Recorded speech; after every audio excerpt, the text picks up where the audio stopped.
আপনি সারাদিন বেশিরভাগ সময়, সারাদিন না হলেও বেশিরভাগ সময় কিন্তু আপনি এই এটার মধ্যেই কাটাচ্ছেন। এই যে আপনার ঘাটটা আছে না, আর মেরুদণ্ড, আর এই দুইটা বুড়ো আঙ্গুল শেষ হয়ে যাবে। আর কোমর, বিশেষ করে এই কোমর টোটালি ডিস্ট্রয়েড, একদম আপনি শেষ হয়ে যাবেন। কথাটা বোঝার চেষ্টা করুন, মনোযোগ দিয়ে আমার কথাটা বোঝার চেষ্টা করুন। আপনি ফেসবুক, ইনস্টাগ্রাম, ঠিক আছে, যেসব সোশ্যাল সাইটগুলো আছে ওগুলো থেকে কিছুদিন বিরাম নিন। বিরাম বলতে একদমই অফ করে দিতে বলছি না, আপনি সংযমতা পালন করুন, সংযম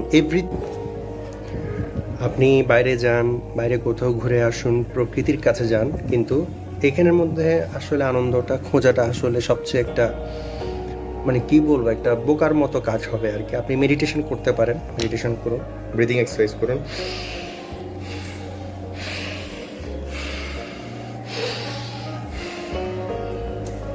এভাবে প্রকৃতির কাছে যান, গাছের কাছে যান।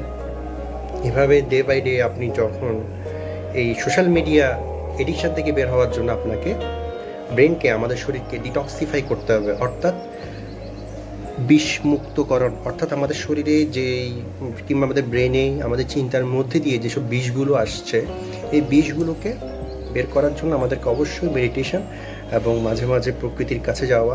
আপনি দূরে কোথাও ঘুরে আসতে পারেন, দূরে বলতে কোনো অশ্লীল কোনো স্পটে না। অশ্লীল স্পট বলতে আমি ওটাই বোঝাচ্ছি, যেমন ওই জায়গাগুলোতে বেশিরভাগ ক্ষেত্রে দেখা যায় আমাদের কিছু কিছু জায়গা আছে যেখানে মানে অশ্লীলতা বেশি হয় আসলে, ঠিক আছে, বেলালিপনাগুলো বেশি হয়। ওইসব জায়গায় যাবেন না, নেগেটিভিটি আপনাকে অ্যাটাক করবে।